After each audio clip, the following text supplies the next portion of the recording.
Richard Hart here. Figured I would wish you guys a Merry Christmas. It's been a little while. Hasn't been that long. For some reason, I create content, I publish it, and then people pretend I didn't do it. You're like, hey, didn't I just drop like a 40-minute long audio file not very long ago? I don't get it. Didn't I record like a special intro from when the Highest of Stakes movie came out? Well, here we are again. Hopefully this satisfies your guys' excellent, amazing thirst for knowledge. I hope. So what do we got going on? Let's take a look. Let's take a look at the old markets, see where we're at. Let me open up a browser here. And I think gopulse.com is a pretty cool place to check out stats. All right, today Pulse is at 5% up, PulseX is 5% up, Inc tokens at 6% up, HEX is at 1.5% up. I was looking at the liquidity on these things, and if you go to like app.pulsex.com, you should download the app. You should make sure it's current. You know, occasionally check the site, make sure you're running the newest version. I think it's 1.05. Or if you want to do it the less secure way, but the lazy way, then you could use the hosted IPFS gateway thing. The reason IPFS gateways aren't as secure as native IPFS, which you can run if you install an extension or use Brave. I hate Brave, but they do have native IPFS, so that's nice. The reason that running a gateway is less secure is because the gateway could just change what's on the site whenever they want. So if the gateway gets hacked, they can replace the site with malware, and then you're probably going to get screwed, right? So downloading the software is the best thing. And the second best thing is a hosted local, you have your own IPFS hash, you know that that's the software that you're running, the one you want. And then third best would be an IPFS gateway, or, a hosted community website. And there's a lot of them in the community. I don't know all of them off the top of my head, but a lot of people just made their own hosted front end things. Because, the front end's the front end, right? It's software. You can run it. So the community ran it so that the URL is easier to type. Or, you can just download the file. The only kind of sucky thing about downloading the file is it scares you. Because it says, oh, you sure you want to run this unsigned software? Well, if you're in crypto for privacy and personal power and, no middlemen and censorship resistance and permissionlessness, it sucks to have to ask permission from the Windows Corporation to register your company to get issued a signing thing that would then allow you to sign the software that you made. So if you don't do all that work, right? If you don't beg Microsoft or beg app stores for a signature, then you're going to get this warning that says, we don't know who made the software. Well, yeah, you don't. So congrats. Anyway, so that's the only downside to downloading the software is if you're new, but you don't know that the software is actually safe. It scares you because you're like, run this unsigned thing. But yeah, unsigned just means the Microsoft company or whatever OS you're running didn't bless it with their magical, signing ceremony key or whatever that you dox yourself for. So I remember back when Pulse and PulseChain were worth nothing. Not so very long ago, 226 days ago. Well, 228 days ago, because it's day 227 now. 228 days ago, Pulse and PulseX and the incentive token were worth nothing. And people were trading them at zero. And people got them for free. World's largest free airdrop. And being that it's Christmas and people like to receive gifts, let's take a look and see how much this airdrop's worth. I think it's funny that like the market cap of the free coins given away on PulseChain to Ethereum token holders and tokens on the Ethereum network are actually millions and millions of dollars of free money. But people still complain. It's amazing. There's a lot of complaining out there. It's like, wow. It's like guys holding Ethereum, right? Like Solana pumped, and then guys holding Ethereum are crying and moaning and just so sad. And you're like, guys, it was $880 like a year ago. It's $2,200 now. Stop crying. Like it could be, look, it could be dumping, right? It could be going to zero. Just chill. Stop the crying. But you see, human beings, they're not actually rational. They're jealous. So if you've got a hotter girlfriend than somebody, they're mad at you. If you've got more money than somebody, they're mad at you. If you got bigger muscles than somebody, they're mad at you. If you're younger or prettier, whatever, like, it's basically a world of player haters. Now, I can't lie. I feel that same emotion. I see people with more than me and doing better than me, and it makes me jealous, because that's what being human is, right? Like, it's built in the game. Jealousy is interesting. It's it's an effective strategy for conscious creatures, which is why you see it across different species. And it, one, drives you to perform better, but it also drives you to do stuff that sucks, right? Like, I think vandalism is in part a part of jealousy. Like, if you can't have something good, then everyone else can't either, that kind of crap. So it's not all upside. There's a fair amount of downside of jealousy. And if, you know, I've explained it a few times, the key to wealth is appreciating what you have. If you're always focused on what you don't have, you will always be unhappy. And the more you get, the more unhappy you'll be, right? So let's say you got a Ferrari and a Lamborghini. You're driving the Ferrari. Well, you're not driving a Lamborghini. Well, sad you, right? And then you got 10 cars. I'm not driving my 9 other cars, you know. So if you truly want to be healthy, if you truly want to be happy and healthy and wealthy and all that, you got to be grateful for what you got, because the more you have, the more you don't have. I know it sounds weird. It's kind of like Dunning-Kruger. The smarter you get, the more you realize you don't know. The dumber you are, the less you realize what you don't know. So you think you're smarter. Well, it's the same thing with money, right? The richer you get, the more you realize you don't have or you're not using. And then the worse you feel. I mean, like, in general, rich people, not really that happy, usually. Hi. Happy with people, happy with friends, not that happy alone. So that's kind of how the tortured genius thing works. Did he just call himself a genius? Yeah, I called the top on the day a couple of years ago. Hi. I called the top at 65K. Price is 43K. What's up? I like how people talk about Michael Saylor. They're like, Michael Saylor's up $1 billion. You're like, hold on a second, you idiots. Let me explain this to you, okay? When you enter a position, you slip the market against yourself. When you enter positions, it's called slippage, right? So if you enter billions of dollars of a position, your actual exit price is a lot lower than what you think it is, because it's going to slide against you on the way out. So a real easy way to tell how the slippage is going to get you is to get in your position, right? However you're entering. I don't know if you're market buying or spreading it over time, time-weighted average pricing, dollar cost averaging, whatever. And then take your position and look at what it would be if you sold it. Right? That makes sense, right?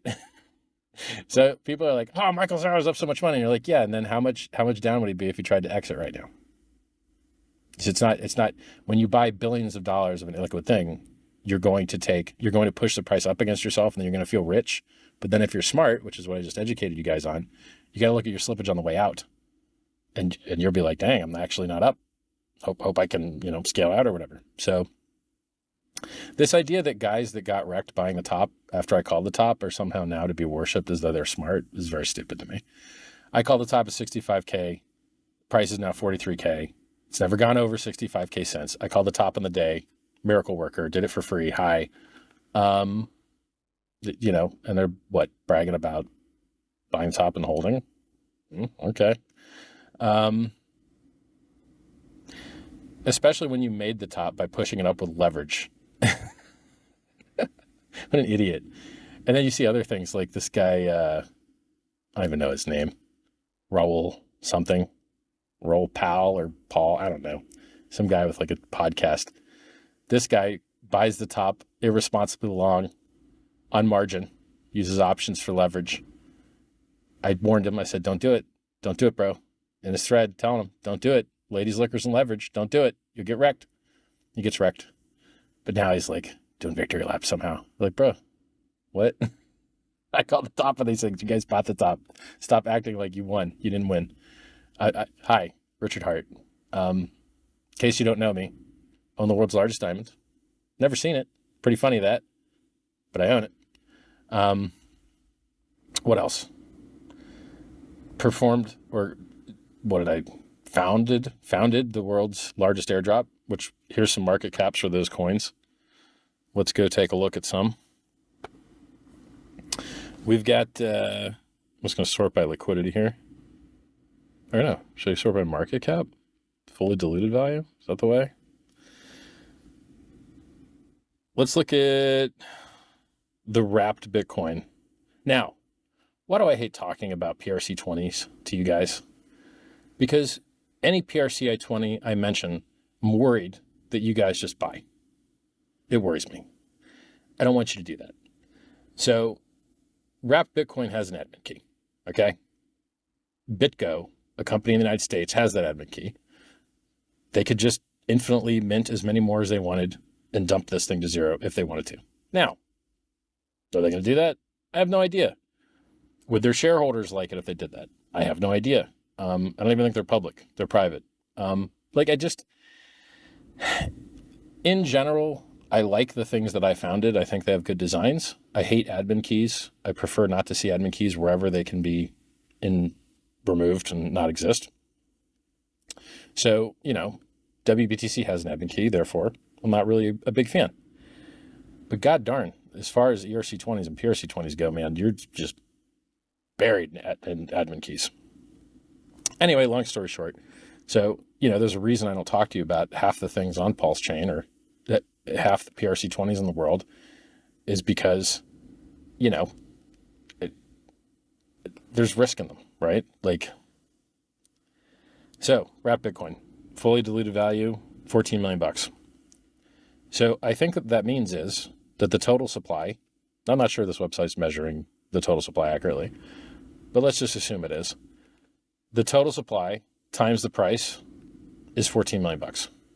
So this coin that was given away for free to ERC20 holders, wrapped Bitcoin ERC20 holders, is worth $14 million out of thin air. Cost you nothing. Free.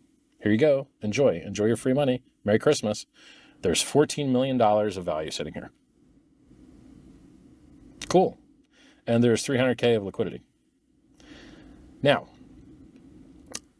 I hear this like, oh, Solana's pumping. And then I go look at Solana. And then I go sort by liquidity. And there's no liquidity on anything. And I don't get it. Now, when you have really low liquidity, it means that the price can go very high with less amounts of money.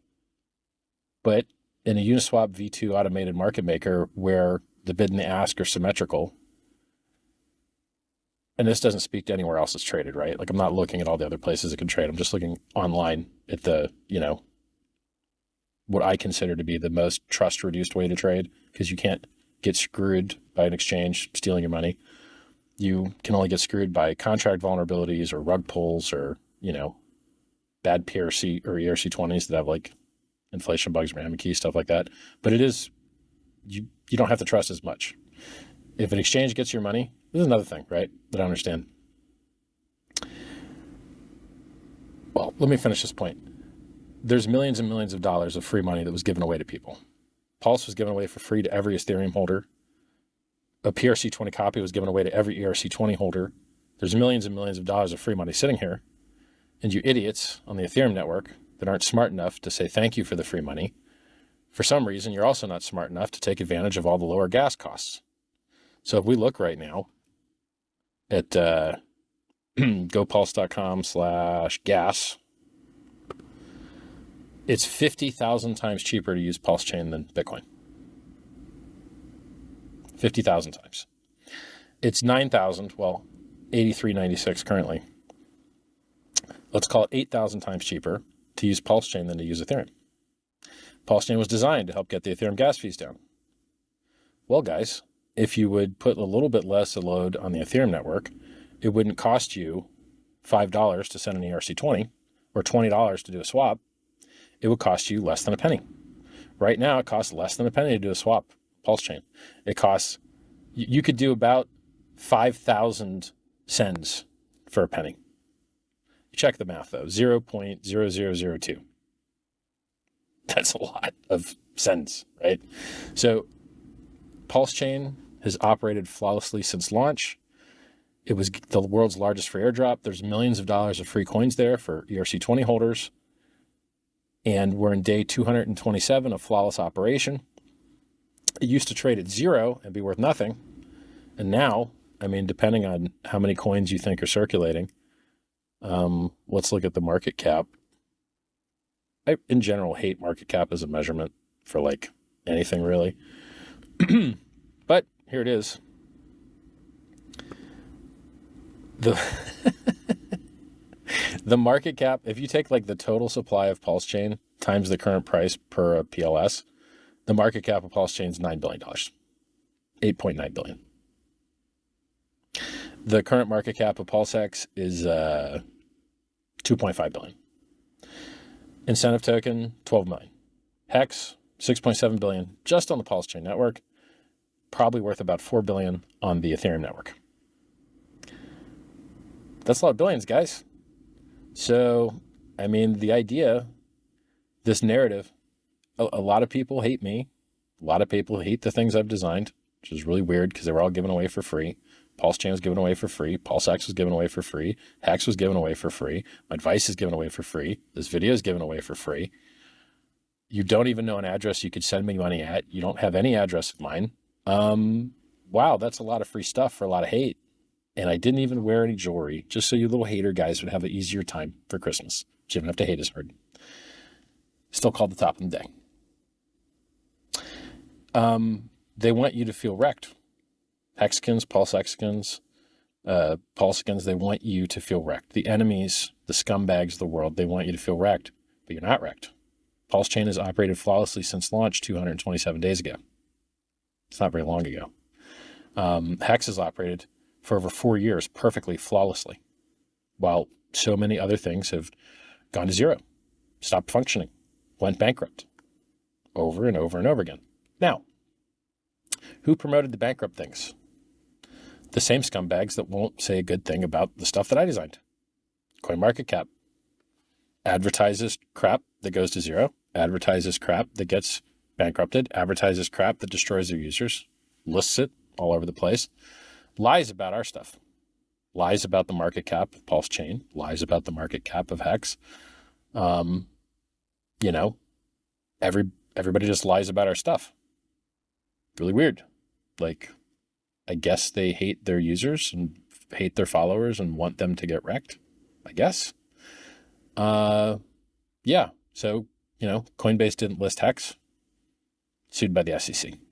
Kraken didn't list HEX, sued by the SEC. Binance didn't list HEX, sued by the SEC. Plus, paying the CFTC $1.5 billion, plus paying the DOJ $4 billion, plus waiting for sentencing after pleading guilty. Hey, wait a second. Hold on. All the guys that said bad things about Richard Hart, HEX, PulseChain, PulseX, sent their followers to things that went bankrupt, like Celsius, BlockFi, Cred, Gemini Lend, on down the list. While I told you all not to pick up pennies in freight trains, not to pick up pennies in front of freight trains, not to risk your whole stack for 7%, not to do the opposite of why cryptocurrency was invented and take counterparty risk. You know, it just blew my mind. And then these same idiots are doing the same stuff. Oh, here's another funny thing. Solana, which pumped recently, is being claimed in court by the SEC to be a security in both the Kraken case and the Coinbase case. Pumped anyway. You know? Now, so right now I'm just kind of talking about market things. So 4 years of perfect flawless operation on HEX while everyone else got wrecked. Called the top of the day. Never went over that price. Yay. World's largest free airdrop, worth millions and millions and millions and millions of dollars. Billions of dollars in market cap all over the place. 4 years of perfect flawless operation in HEX. 227 days of perfect flawless operation in PulseChain. Yeah, these things are all going very good. Now, oh yeah, and apparently getting called a security doesn't mean you can't pump, because there you go. Solana pumped. Also, what I think is funny, well, a few things about Solana. It used to be down all the time. And now it just has a lot of inflation. So apparently the way Solana works is that they inflate it a lot to subsidize the fees to be cheaper, which then, if the guys that are getting inflation ever decide to sell it, is going to suck. So Solana has very high inflation compared to Bitcoin. Bitcoin has very high inflation compared to Ethereum. And I think Ethereum's inflation is very similar to PulseChain's, but I'd have to look. There's some website that has like a counter.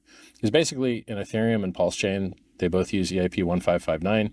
And even though PulseChain has 25% less base inflation, so if the gas usage on both systems was the same, PulseChain would inflate 25% less. But EIP 1559 introduces burning, and burning increases as a result of what percentage of the block space you're using. So they target 30 million gas, and then the fees get a lot higher if you go over half of that. So they're really targeting 15 million gas of the 30 million max. And PulseChain inherited a lot of those parameters. So long story short, because the gas fees are so cheap on Pulse, we might not be pushing into that gas demand as hard. So we might not be burning as much. So there's a chance that PulseChain's inflating a little bit more than Ethereum, but probably, last time I checked, still less than Bitcoin. Yay. We're talking like Bitcoin's at like 1.2% inflation, and like Ethereum's negative 0.18 or something. These are very small percentages. So, but you know, a percentage of a very large market cap's a lot of money. So when you talk about Bitcoin inflating at 1%, you know, 1% of $500 billion is what? What is that? Calc 500 billion times 1.5 over 100. Wow, that's 7.5 billion. That's a lot of money. Wow. Is Bitcoin worth 500 billion? Let's look. Yep. It's 855 billion. Wow. So basically that means that the miners are getting paid billions of dollars a year to dump the price to enrich mining hardware manufacturers and electric companies and harm the environment. Hey, but most of it's renewable. Yeah, but not all of it. So there you go. Still hurting the environment. PulseChain solved this. Also Ethereum solved this, right? You don't need to destroy the environment or enrich electricity companies or enrich mining hardware manufacturers to maintain a consensus network, period. And funny thing about Bitcoin consensus network is it actually sucks. So you guys that like Bitcoin that are watching, screw you guys and screw your bags. I'm going to educate you all. And half you guys sent all of your people to go get yield and things that went bankrupt. Why? Because you can't get yield online. Why? Because Bitcoin sucks. Oh, you want to get into a stable coin? You got on-chain exchange? No. Oh, wrecked. Oh, you want to, have high throughput? I think the throughput is at least 4.5 times higher on PulseChain than Bitcoin, but also how many times cheaper? Let's look here. Gas. 45,000 times cheaper, but it also has more features. And if you just compare like a network that only does sends on Bitcoin versus another network like PulseChain and just pretend it was only doing sends, it'd be a lot more than 4.5. That 4.5 number is based on like the average usage, and the average usage is a lot of complicated stuff like swaps and staking and unstaking and all kinds of stuff. And so if you like took the usage of the network and like equalized it with just sending native tokens back and forth, it would be like maybe 30 times. I can't remember. I did this math once before, like a month ago, but it's significantly more than 4.5 times. So PulseChain versus Bitcoin, better for the environment, lower inflation, better features, more secure, never been hacked, on down the list. Just it's a superior network. Now, what does Bitcoin have? More liquidity. Why? It's been around for 10 times longer. And it hasn't been gatekept by every possible thing, which is fine. So, at some point, someone is going to, I guess there's some people in Australia already doing it, but like the best time to buy Bitcoin was when everyone thought it was a scam. The best time to buy Bitcoin was when it had the lowest liquidity. The best time when you could buy Bitcoin was when it was almost traded on no exchange anywhere. It was nearly impossible to buy. The only place you could buy it was like Mt. Gox, Magic the Gathering online exchange in Japan. That was the best time to buy Bitcoin. Cool. Well, PulseChain has some of those parameters. It's still very early. This gatekeeping that everyone's doing, it can't get any worse. It can only get better, right? Like the gates can only open. And basically, look, screw these guys, right? HEX went up 10,000-fold before staking profit with the same gatekeeping trash, same garbage. So great. Now the gas fees are even cheaper because PulseChain exists for everybody, right? Like, congrats everybody. Congrats everybody on the Ethereum network that was enriched by the free launch of PulseChain for you guys. So we went over tons of free money by the PulseChain, the world's largest free airdrop, me bragging about calling the top, me telling you that Saylor and all these guys that are holding billions of dollars positions that think they're in profit aren't when you consider the slippage on the exit. And then macro, look, there's a chart. The chart shows that the economy crashes every time they pivot the rates to go lower. Why is it that way? I don't know. That's what the chart says. I think historically the reason it's that way is because they pivot because no one wants to lend anymore, which freezes up the credit markets. And so they start releasing the money, and then there's a lag. And then because the credit markets are frozen, you get a recession and people have to sell, et cetera, all that. That's how it usually goes, apparently. Maybe it will go that way this time too. It's all like, it would be great if the timing were lined up better. So it would be great if the Mt. Gox guys would have got their coins back when Bitcoin was 15K instead of 43K, because those guys are going to sell. Some large portion of those Mt. Gox coin recipients, the billions of dollars worth of them, are going to sell. And the same goes for the trustee for the FTX bankruptcy. Those guys are going to sell. They're going to give back people cash, and they're going to get that cash by dumping crypto. And then you've got other bankruptcies in the works as well. I wish these guys would just sell. I hate it when they get to sell higher instead of lower. I like a clean, tight bottom that you feel good buying, you know. Oh, and also they just approved the Silk Road coin seizure sale. And who knows what they're going to do with the coins it receives from the Bitfinex hacker. These are all billions of dollars. Every one of these things I'm telling you about is billions of dollars. It's a lot of billions, right?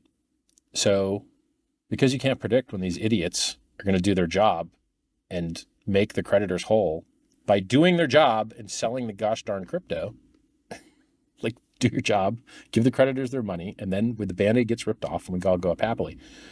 So basically, from a good timing analysis, if you're just looking at time, Bitcoin was down long enough, Ethereum was down long enough. You can go back up, the halvening soon, all that crap. But if you're looking at more than time, and you're looking at macroeconomics, and you're looking at, you know, has Bitcoin ever existed during a deflationary environment? No, it hasn't. It's only existed during times when they printed money like crazy.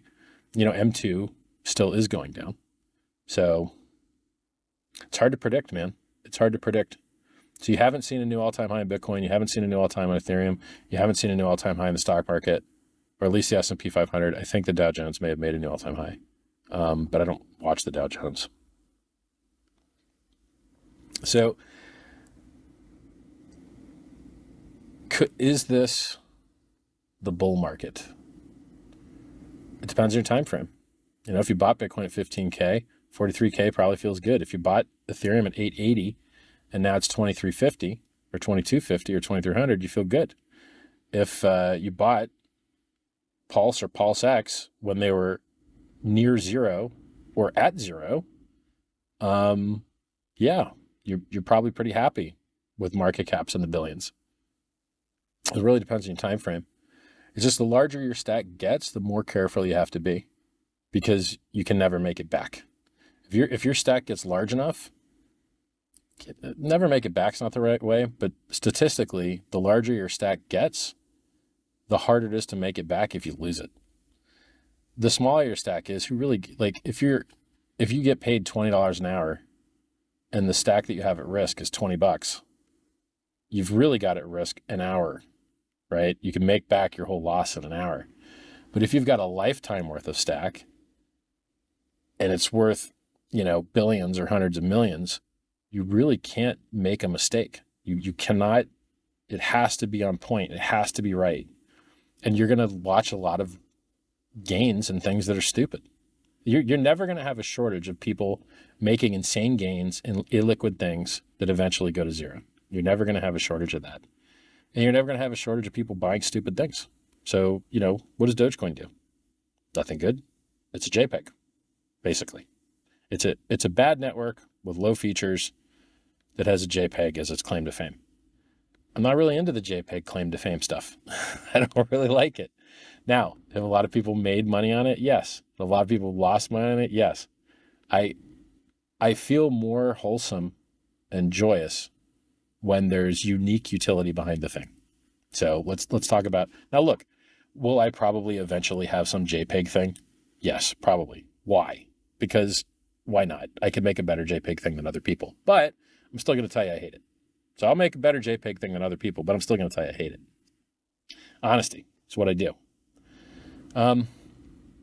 So PulseChain has higher throughput, better security, lower environmental impact to the point of nearly none, is a newer coin with more features, is faster than Bitcoin, but Bitcoin has an $800 billion market cap. PulseChain doesn't. Why? Well, we're new. We're on the way, right? Things will get better, in my opinion. So and for you listening, is that a forward-looking price statement? Nope, not a forward-looking price statement, not financial advice. Why do I say these things? Because there's people that want to screw me up. There's people that want to do harm to me. There's people that want to do harm to you as well. I'm going to tell you more about all that in a moment. So we've got a wonderful network. We've got wonderful features. We've got wonderful airdrop. There's, you can do lending on the PulseChain network. There's projects that let you borrow coins. There's projects that there's stable coins on PulseChain. There's all types of stuff people have launched on PulseChain. I don't know that much about it. You can look into it. People are building new things on the network and launching them. It's cool. I'd love to see fiat on-ramps. I'd love it. One cool thing I saw this community do is that they made a bot, or several bots, I think several teams built bots, that send you free Pulse if you bridge into the network. So it used to be if you bridge into the network, you also had to bridge over some Pulse. So you had to perform a swap and then do an extra bridge to bridge the Pulse over to get native Pulse to transact. Or you could try and get it through a side channel, through an exchange or something, or through a friend. And that would be so basically if you're doing it without the exchange or without the friend, then you would have to do an extra swap and an extra send, which on Ethereum is very expensive, a bridge is $12 maybe, and a swap is $20. It's a $32 penalty just to get native PLS. That sucks. And so what people did was they just built bots that send you free PLS if you'd bridged in and you don't already have PLS, which is awesome because now you save them a swap and you save them figuring out which token to swap to, because of course in gatekeeping land, typing WPLS doesn't get you the darn token because gatekeeping scum trash everywhere. Crazy. So yeah, that's awesome. And it's very cheap to do, right? Because it costs less than a penny to send many, many, many, many times native Pulse to somebody. You could send 1,000 times and it wouldn't even cost you a penny. That's awesome. That's very, very cool. So I'm glad the community built those things. I think that's going to make it a lot easier for people to use the bridge if they want. A lot more affordable, a lot quicker. Okay, so we've covered client top of the day, slippage, liquidity, free PRC20s. Yes, if you have any token on Ethereum. Oh, by the way, that counts for NFTs too, right? So you bought an NFT on Ethereum. There's a copy of it here on PulseChain. Same code, copy. Now, did you sell it to somebody and then not sell them the PulseChain version? Interesting. So guys that sold their NFTs on Ethereum still have their PulseChain versions. That's interesting, right? I haven't seen a market for these things. And I think markets for JPEGs are probably very important to the JPEG holders. So I think you may see more. If someone makes a market for the PRC, for the PulseChain versions of NFTs, I think you'd see it take off because these guys are wrecked. They're wrecked and they wouldn't mind the free money. So if you want to give these guys some free money, they probably wouldn't mind it. And having a market for them to dump into, I'm sure they'd love. And then eventually, you know, I wouldn't mind seeing PRC20, ERC20 copies. Because I mean, look, in theory, if people dumped enough of their free PRC20s to like create a base, then if someone created a PRC20,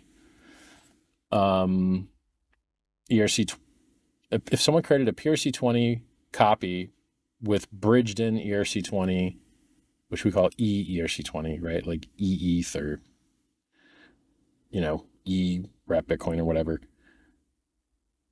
it might create that thing that was dreamt of like the less liquid, more volatile, but yet because they're bridged, still tied to the ERC20 price kind of thing.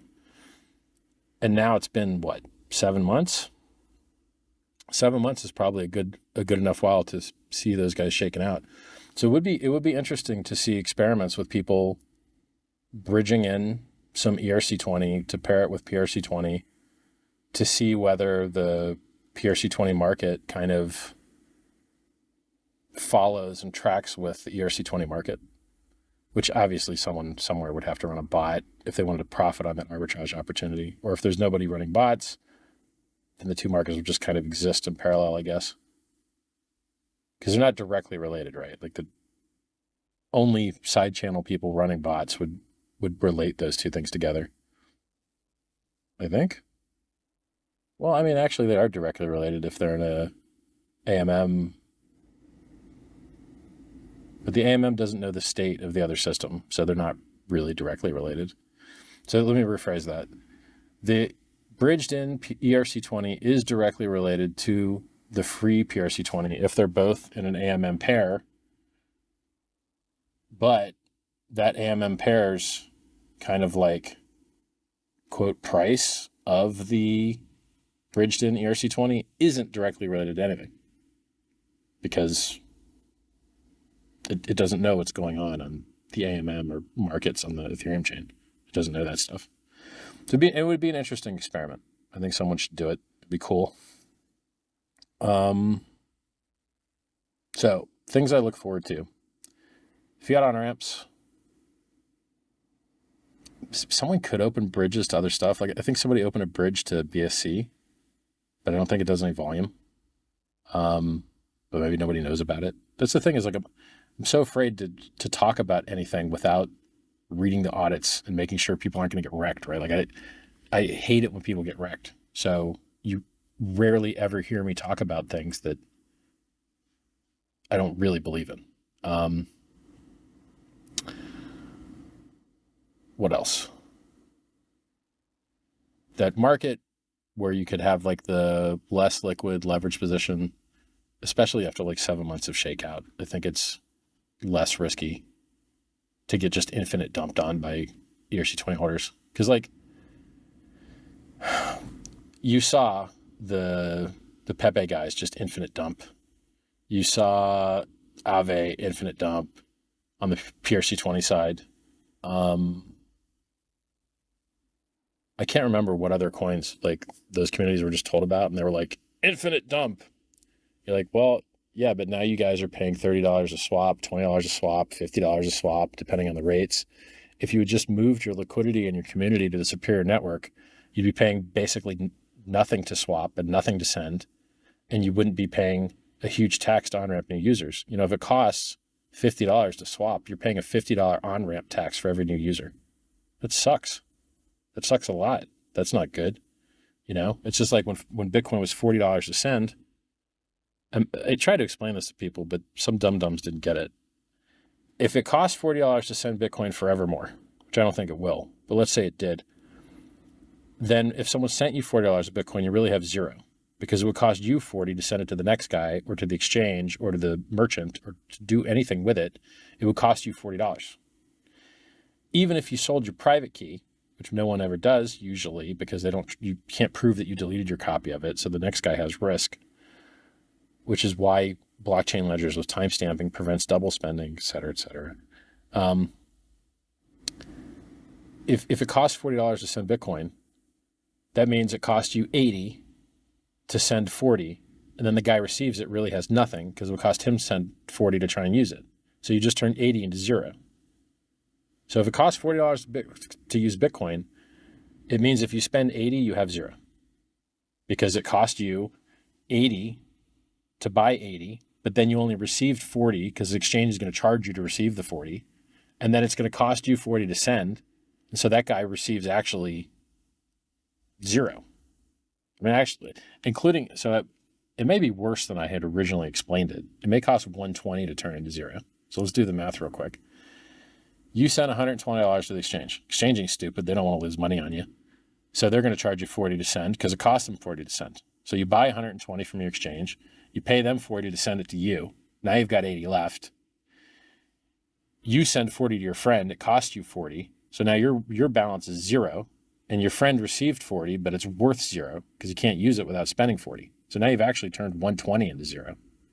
Before, in my previous example that people argued about, the argument was that you got 80 to zero. But in actuality, if the exchange ain't stupid and they don't lose money sending you the coins, it's really turning 120 into zero. So now you've got $120 minimum tax to on-ramp someone if they're ever going to send coins to a friend. It's untenable and stupid and not why cryptocurrency was invented. It's not supposed to be worse than the legacy system. Like this. Yeah, it's, I think that PulseChain's basically free to send so far model is pretty cool. So let's check the gas prices again. $9 to send Bitcoin, $8.49, $1.20 to send ETH, 0.0002 to send PLS. That's 50,000 times cheaper than Bitcoin, 7,500 times cheaper than Ethereum. Guys, the network is good. Works great. Oh, and the bridge is free too. Somebody set the bridge to 0 fee so that using the bridge has no fee both directions. So if you go to bridge.pulsechain.com, there's no fees currently. In, out, either way, no fees. Now you're going to pay a fee on the Ethereum network. Nothing you can do about that. That's Ethereum's side, right? So you got a great network and you got a ton of free coins and it's been worked flawlessly for 7 months. Go make it great, guys. Launch stuff on it, use it, build fiat on-ramps, make a money transmitter in your state, make a licensed money transmitter in your state, and you can, make the community better. So legal stuff. Let's talk about legal stuff. In the United States, you have something called the Constitution. The Constitution restricts the government. The Constitution's job is to restrict the government and to protect your rights. You have something called the Bill of Rights, which were amendments to the Constitution to really, really super give you a good deal and restrict what the government could do because governments have such a history of screwing people over and over and over and over again throughout history. So what are some things in the Constitution? And these are very important things to know. And these things are so important to know that federal officers, such as Gary Gensler, the chairman of the SEC, you can go on the internet and you can search Gary Gensler's confirmation hearing, and you're going to see him swear an oath to the Constitution of the United States of America to defend it against enemies, both foreign and domestic. Now, you might ask yourself, what is a domestic enemy? What is a domestic enemy of the Constitution? I wonder. So the Constitution has something called the First Amendment. The First Amendment is freedom of speech, freedom of the press. Government shall make no law against free talking and all that stuff, right? Well, it turns out that Gary Gensler and the Securities Exchange Commission is actually doing a lot in violation of their oath. It turns out that they're violating a lot of what the Constitution is supposed to be protected from. So the Constitution says you have a right to freedom of movement, a right to freedom of association, a right to freedom of speech. There's other legal doctrines like the right to contract, which, if you interfere with other people's contracts, is tortious interference and you can get sued for it. And it can cost you money. You have a whole bunch of rights in there, right? And then there's things that are like even harsher violations. So if you're going to violate people's free speech, one of the worst ways to do that is with something called prior restraint, where you don't even give them the chance to speak. Well, listen to this. Blockchain networks are communication networks. They carry speech. The first Bitcoin block carried a copy of a newspaper article. Blockchain networks are speech. And the software that consists of blockchain networks, the nodes, the wallets, those are just word processing assistants. They just help you format your speech in a way that other participants can understand. So when you try and interfere with the blockchain, you're interfering with communication. You're interfering with communications network. You are performing prior restraint. Your interference in these things is creating a chilling effect. You are interfering with people's association. You are interfering with people's right to contract with each other. You're interfering with specific contracts. You are doing numerous, multiple things in violation of your oath to protect the Constitution. You're doing it outside of congressional authority. You're doing it outside of your mandate. So I don't understand how America became the carceral state.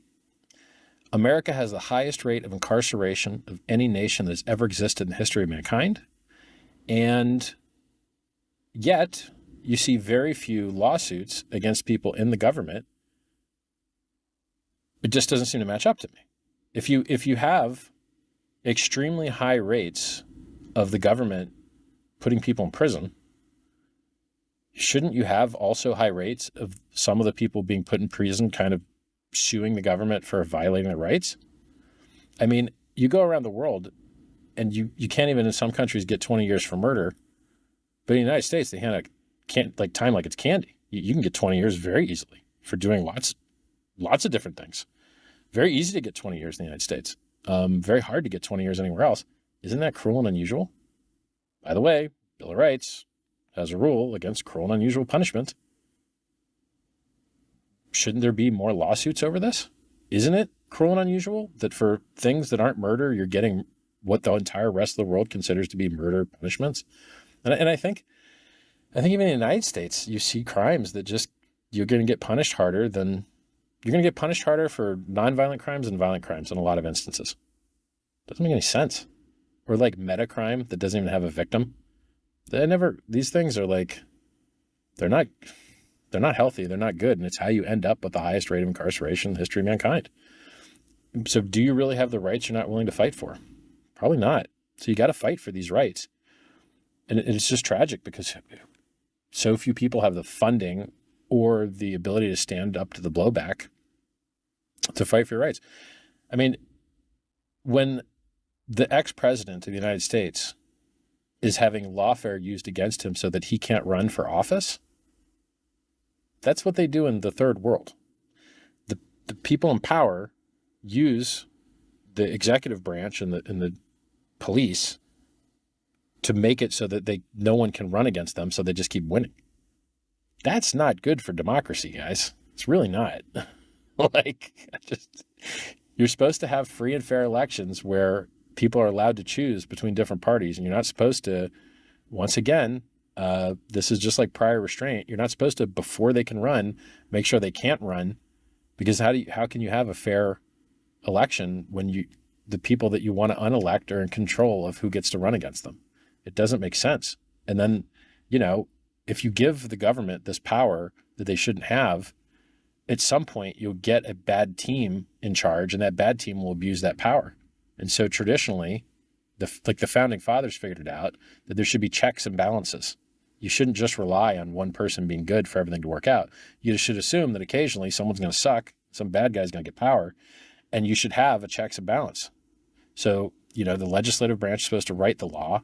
The executive branch is supposed to execute it. The judicial branch is supposed to, be in the middle, making sure that everything works right between the two. Right now, the administrative state, a fourth branch of government that's not supposed to exist, of unelected bureaucrats, is writing all the laws, encumbering millions of people with regulations, and there's no counterplay. Your counterplay is to sue them in court and get them declared arbitrary and capricious.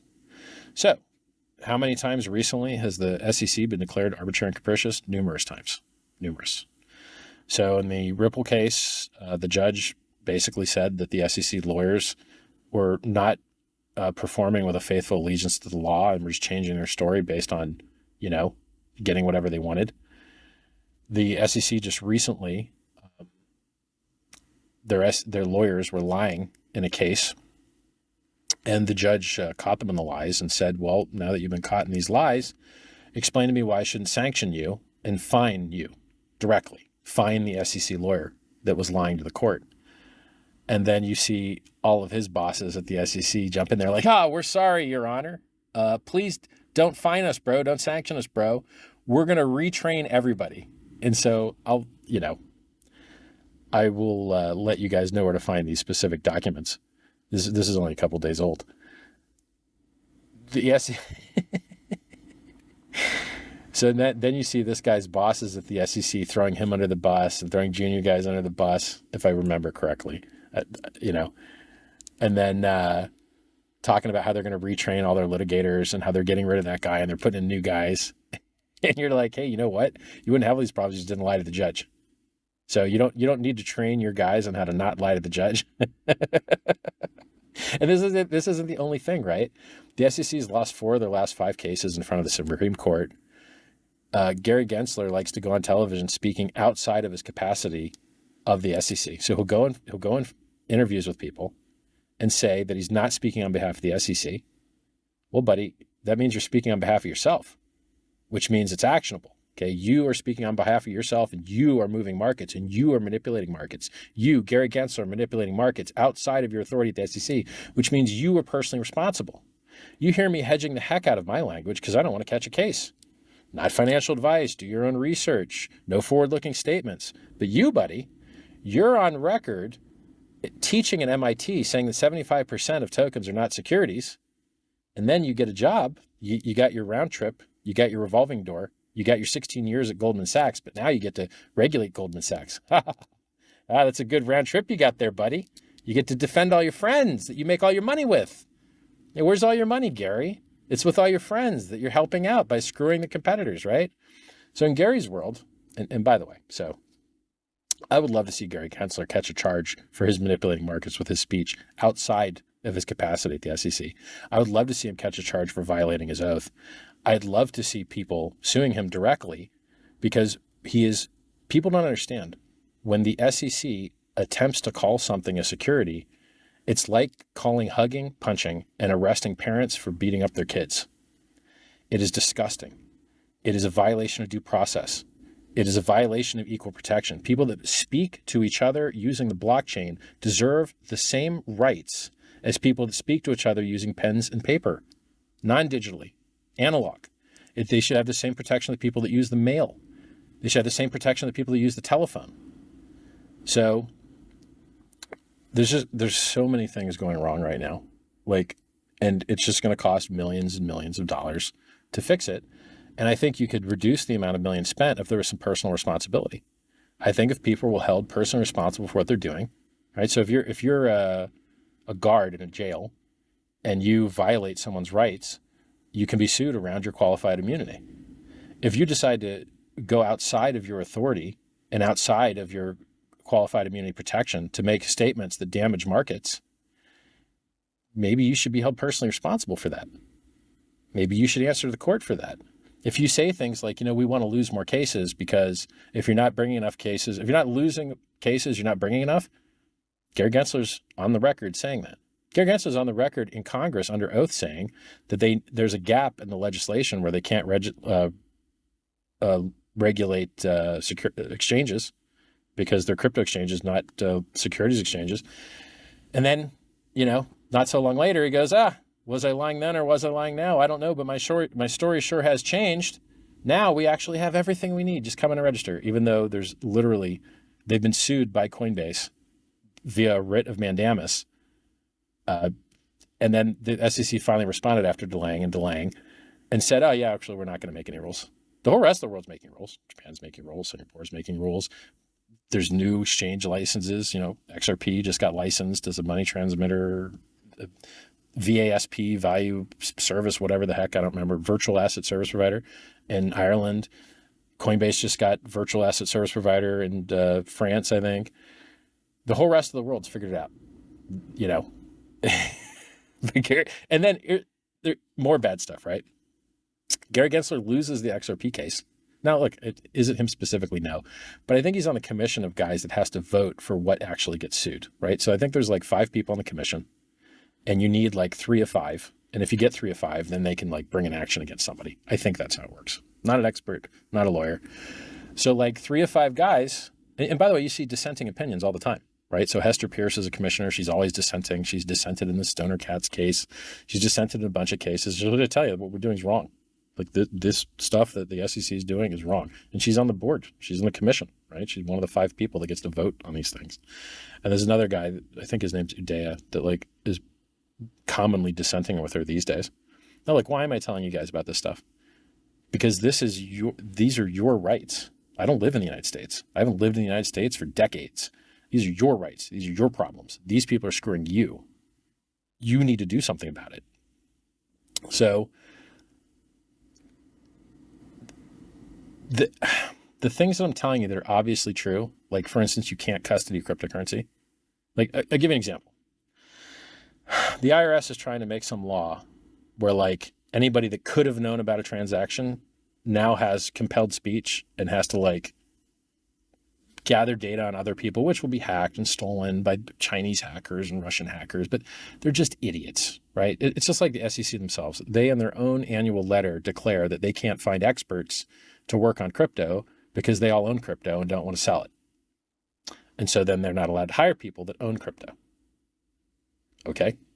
Well, maybe you guys have a bad setup, or maybe, stop sucking, right? Just stop sucking, guys. If you don't have the expertise to regulate a thing, you know, it's better to do no harm first, right? Like the Hippocrates law that doctors follow, do no harm first.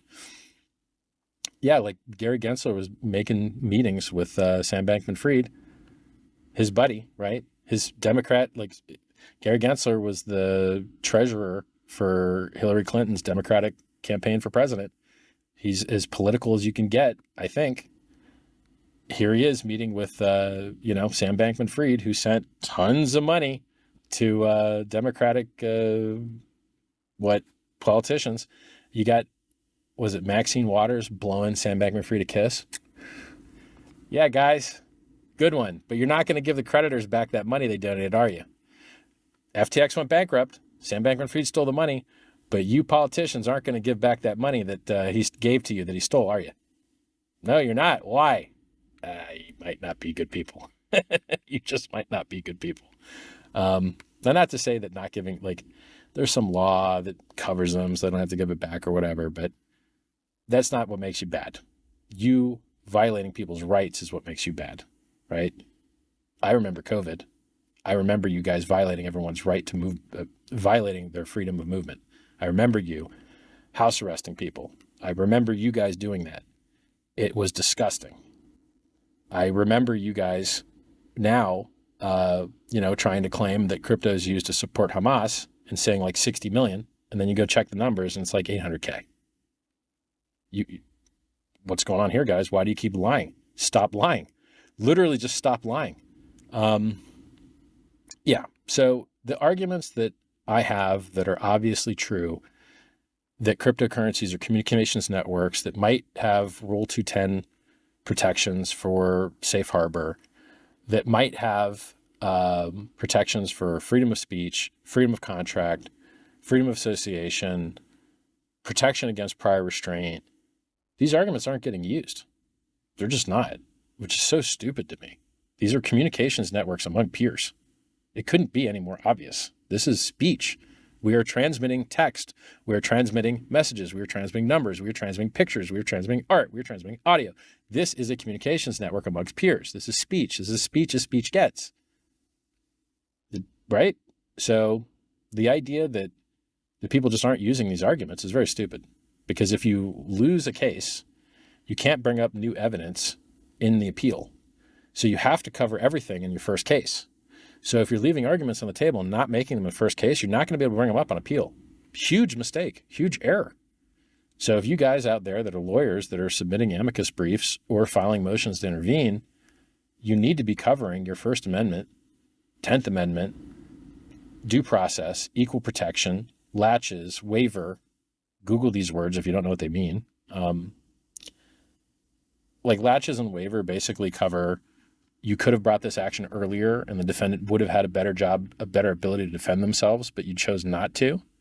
And therefore you might have waived your right to enforce. And then in other cases, I mean, we've seen crypto cases where it was even over the statute of limitations, and then they just ate a judgment anyway, or like the statute of limitations was up. Like what? Why didn't you get good counsel, and why didn't you argue that the statute was up? Like what? Crypto. It's an industry run by clowns and idiots that won't listen. If you guys would listen to me, you wouldn't have lost money in BlockFi. You wouldn't have lost money in Celsius. You wouldn't have lost money in Gemini Earn. What a fake Bitcoin maximalist, right? Look at the Winklevi twins. Yeah, you guys are real Bitcoin maximalists when you're doing the opposite and taking people's private keys from them and giving it to a counterparty, and then all of you getting wrecked together. How stupid are you guys? You guys are idiots. Or how about this one, right? Censorship resistant network. People are putting JPEGs on the Bitcoin network, and the Bitcoin people hate this. They killed it with counterparty and made the op return code size too small for counterparty to operate way back when. Even Tether used to operate only on the Bitcoin network. So USDT used to operate on Keller coins, which was on the Bitcoin network. And then they stopped doing it because the fees sucked and the features sucked. And so they moved over to primarily EVM networks now, which Ethereum was the first one. The E in EVM stands for Ethereum Virtual Machine. So like PulseChain's an EVM network. So you have this, so Jack, who was at the helm of Twitter when they were helping the United States government violate your rights to freedom of speech by the government themselves, giving them lists of people to silence and de-amplify and ban because they talked about COVID or Joe Biden's laptop or his son Hunter Biden's laptop full of pictures of him smoking crack and getting down with hookers, you know. And by the way, the idea that Joe Biden's kid gets a bunch of jobs in Ukraine with no qualifications and a bunch of money from China and Ukraine, and then writes his dad checks and pays for dad's cell phone bill. Man, you're busted, bro. Yo, in the carceral state of America, where nearly anything's a crime and nearly anything gets you 20 years, Joe Biden, I got bad news for you, buddy. It ain't looking good for you, man. Why is your kid writing you checks? And why does he have jobs in countries that we're sending billions of dollars to? What's that? Like, what? Stop. Dude, no, don't. Like, oh, America, man. I left America, what, 2003? 20 years ago. I left America 20 years ago, and yet here I am spending my days doing legal research to try and make America a better place. Sucks for me, bro. Sucks for me. Left 20 years ago, didn't get any of that free helicopter money, didn't get any free money checks, didn't get any loans that I didn't pay back, any of that crap that everyone else in America apparently got. Yeah, but here I am, still trying to make it a better place because my people. I care about my people. That's why I'm doing a Christmas video for you guys. And, you know, that's why I give you so many things away for free. I care. Free book, t.me/Scivive, SCIVIVE. 2 free books there. Free coins, PulseChain.com, HEX.com. What else? There's so many things I like. Let me tell you how smart I am, okay? You could have claimed HEX.com. You could have minted HEX for free during the first year. You could have minted it for free. Boy, that Richard, he's a smart guy. The Mt. Gox hacker, the Silk Road hacker, the Chinese government that took all the Bitcoin away from the Plus token Ponzi, that caused the pump, like, I don't even remember what year it was. None of those guys can mint free HEX because there was a timer on it. You can only count it for the first 365 days. Mt. Gox, sorry guys, you don't get Any free hex? So awesome. And actually, the GOX addresses were just removed. So even if they had made it before the timer, they were just not allowed to anyway. What a good design. What a better design. Instead of getting your head dumped on by the government. The government took the Silk Road hackers' coins. He's going to dump them on you. The government took the Bitfinex hackers' coins. He's going to dump them on you. The government took FTX's coins. They're going to dump them on you. You guys love giving the government your coins to dump them on you, don't you? You love it. You just can't get enough of it. But Richard Hart design stuff doesn't have this problem. Yay. Well done, Mr. Hart. Yeah. So I think I have a very high degree of certainty that you're going to see these constitutional arguments, prior restraint, freedom of association, freedom of speech, Rule 210, safe harbor protections. There's a wide, equal protection, due process, guys violating their rights, guys lying to the court. I think you're going to see these come up. I think you're going to see these come up in SEC cases. If you don't see them in amicus, you're going to see them in motions to intervene. You're going to see these. You're going to see these arguments. They're going to be happening. And then the courts are going to have to decide them. And here's the funny thing. Sometimes you get a judge, and it's a good, honest judge. Understand stuff, right? So for instance, in the Coinbase case, they got Judge Fiala. And Judge Fiala also got a class action lawsuit against Uniswap.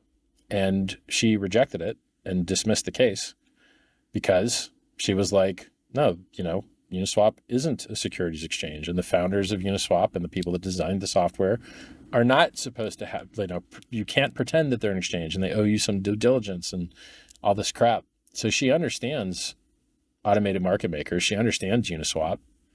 And that's the judge in the Coinbase case. So, that's awesome, right? Like she ruled correctly in a class action lawsuit against Coinbase. She's therefore, maybe will rule correctly in the Coinbase case.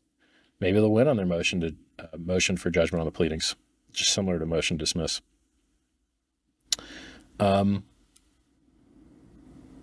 It depends on what judge you get and how much due diligence they want to put in.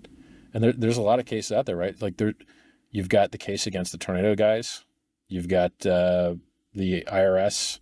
I guess that comment period's over, but you've got now the OFAC Treasury comment period regarding trying to make all mixers illegal, which is the dumbest thing ever. Like, hey guys, here's the Fourth Amendment. It says you have a right to privacy. Here's the United Nations, human rights thing that everyone signed off on, that we believe that these are the rights humans should have, and privacy is one of them. Freedom of movement's one of them too. But then you go make all these laws that are the opposite of it. You can't say that people have a right to privacy and then do everything you can to violate their privacy. It's not consistent. It doesn't make sense. You're violating the Constitution. Please stop. And they're just doing it all over the place. And people aren't fighting back. You can't have a functioning... Human beings are not designed to operate well in non-private environments. That's why we wear clothes. That's why we close our blinds. That's why we lock our doors. That's why we don't share our toothbrushes. Human beings function well when they have privacy. They do not function well without it. And it's crazy to me that these people, if you can call them that, keep trying to violate everybody's rights over and over and over and over and over again. It's enough. Please let us be free. Please. The founding fathers fought and died for our freedom. Many Americans have fought and died for our freedom. Can we please have our freedom? Pretty please? You guys should go get real jobs, producing things that people want, goods and services people want. If you're just removing people's freedom all day, there's a chance you're not helping society. There's a chance you're hurting society. So, unfortunate. All right. So, you lawyers out there, you need to cover your First Amendment, equal protection, free speech, freedom of contract. There's a whole lot of things that you're not using that you're going to wish you'd used if you have to go to appeal. And it would be nice to have the precedent set.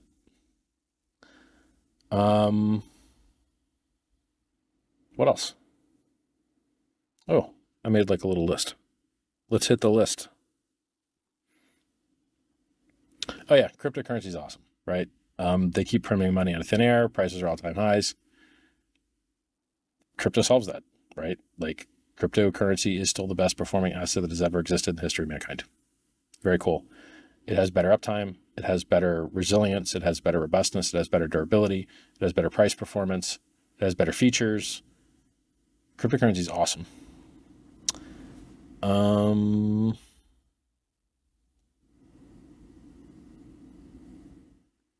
The freedom to transact underlies all other rights. So if you don't have the right to transact with people, which is something that the founding fathers assumed everyone would have, right?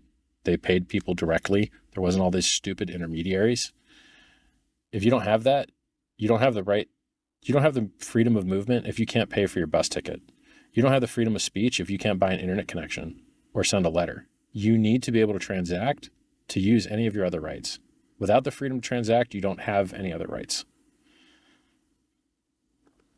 Man, I covered a lot of stuff on this list. That's good. Oh, the SEC custodying coins. Okay, I'll cover that.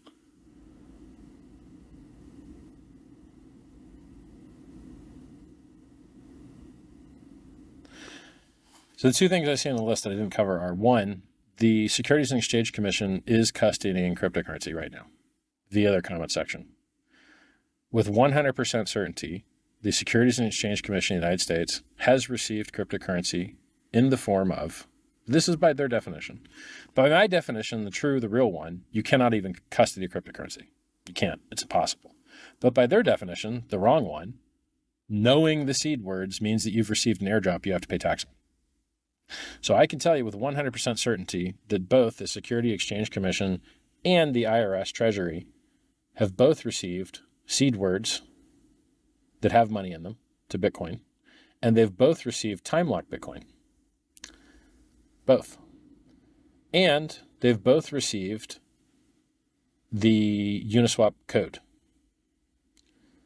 So they're hosting for public display the Uniswap code for exchanging cryptocurrencies, time-locked Bitcoin, and the seed words to them, and not time-locked Bitcoin and the seed words to them.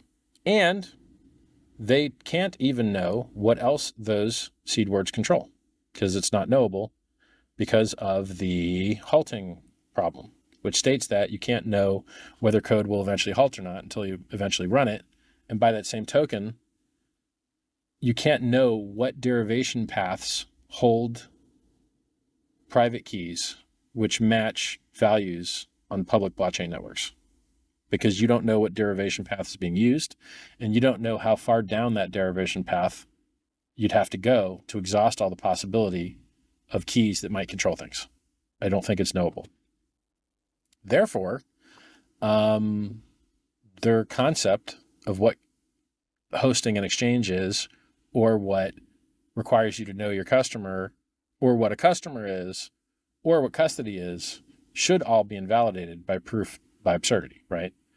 Because if their stupid rules that they're trying to make made any sense or were true, then they're all guilty and they all have tax right now. So anybody that works at the SEC that read that comment that had those seed words now has dominion and control and should owe tax now, right? By your guys' rules. Well, guys, did you register as a securities exchange? Did you register as a custodian? The SEC is trying to pretend that every cryptocurrency is a... I didn't explain this harshly enough, and I should do that now.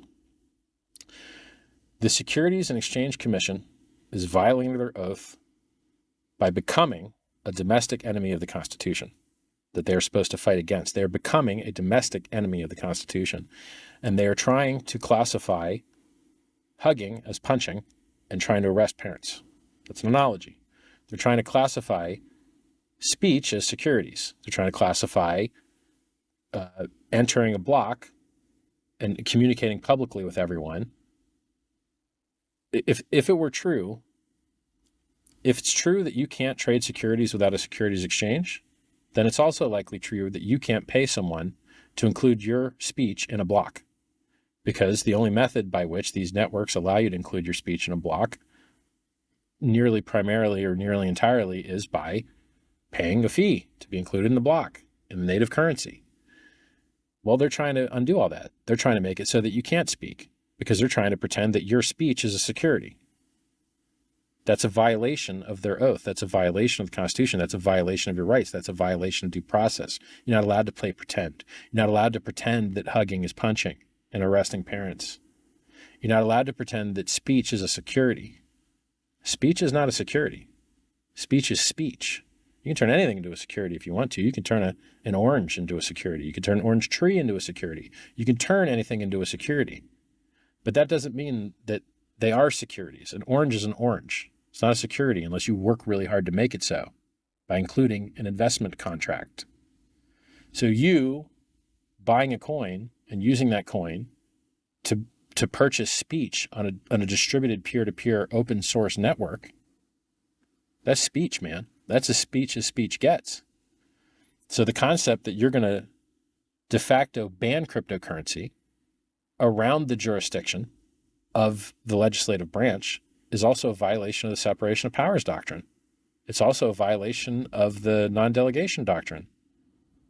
Google these things. What they're doing is illegal, and they should be held personally responsible for it. And they are acting outside of qualified immunity, I might add. Some of it might be covered in a qualified immunity. A lot of it shouldn't be. And they should be held personally responsible. And I would like to see someone from every state of the union sue these people for the rights of yours that they're violating. They have addresses, and they've got a lot of money, and they should be sued for what they're doing. Let the courts decide whether what they did was okay.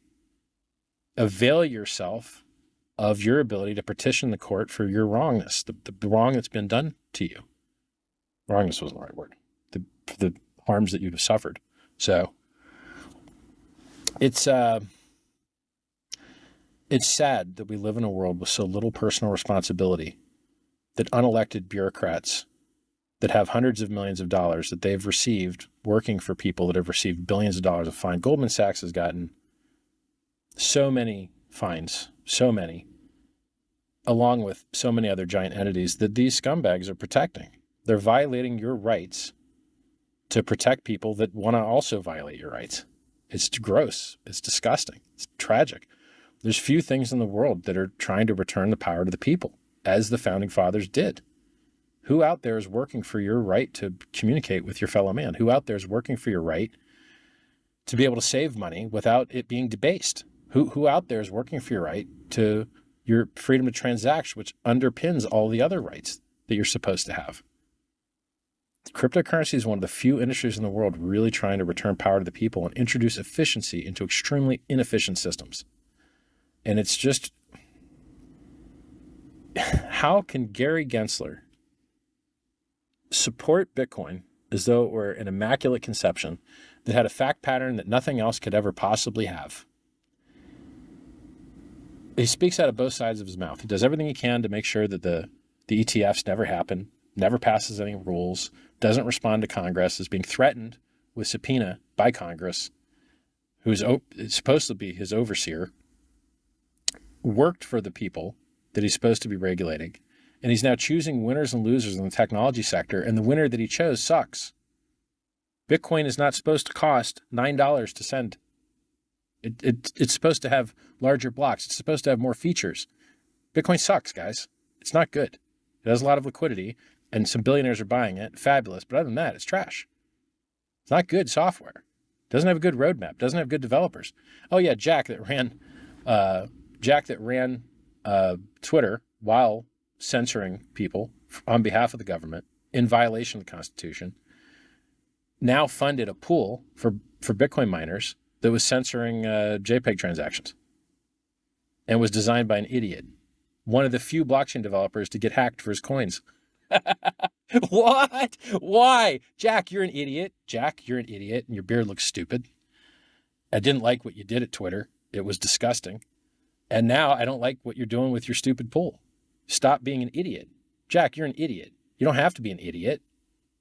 Watch my live streams. I'll educate you, okay? I'm good at crypto. You're bad at crypto. I'm good at free speech. You're bad at free speech. You suck, Jack. You suck. God, what's his name? Luke Dash Jr. Luke Jr., you suck. You're terrible. Okay? Like, it's just, Here's the good news. PulseChain is working perfectly. HEX is working perfectly.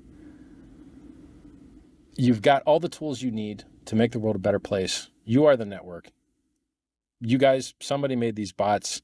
Somebody's made some fiat on-ramps. Somebody's made lending. Like, good job, guys. Keep being the change that you wish to see in the world. Keep creating. Keep working. Look, I've been in Bitcoin since it was 50 cents. I bought it at 30. It went down to 2. My introduction to crypto, more or less, was 95% drop. And now it's 43K. Okay, so I was mining at 50 cents. Now it's $43,000. That's an 86,000x. That's not bad, right? There's going to be volatility. There's going to be ups and downs. You have the tools that you need to create great things. You really, really do. You have something better than Bitcoin will ever be. Now, you have something now that is better than Bitcoin will ever be. That's enough, man. That is enough. You have what you need to create greatness. And I think you're going to see regulatory clarity coming up. I wouldn't be surprised to see Coinbase win their case. Their legal filings sound awesome, right? That response to the complaint that they wrote was beautiful, really well written, worth reading more than once. So those guys did a great job. And then, you'll probably see good arguments in the Kraken case. And they've also got a lot of amicus briefs from other people as well. Some are okay. So I think you're going to get regulatory clarity. And I would love to see personal responsibility from individuals acting outside of their qualified immunity to violate your rights. Your right to associate, your right to transact, your right to speak. It's disgusting. And they should be held personally responsible if the courts allow it. And you don't know unless you try. You really don't know unless you try. Yeah. So that's it. Merry Christmas, everybody. I hope that let's see how long this video was. I hope that this 1 hour and 22-minute video is enough for you guys out there. I hope you enjoy it. And, look, you're the network. If you want to see something amazing, you need to make it happen. If people are willing to buy coins that are down all the time, or, pictures, JPEG coins or whatever, maybe it's more, getting the word out that needs to be done. Maybe that's what makes the world a better place. If things are going to get better, you're going to make them better. I believe in you guys. Merry Christmas, everybody, and I'll talk to you soon. Bye.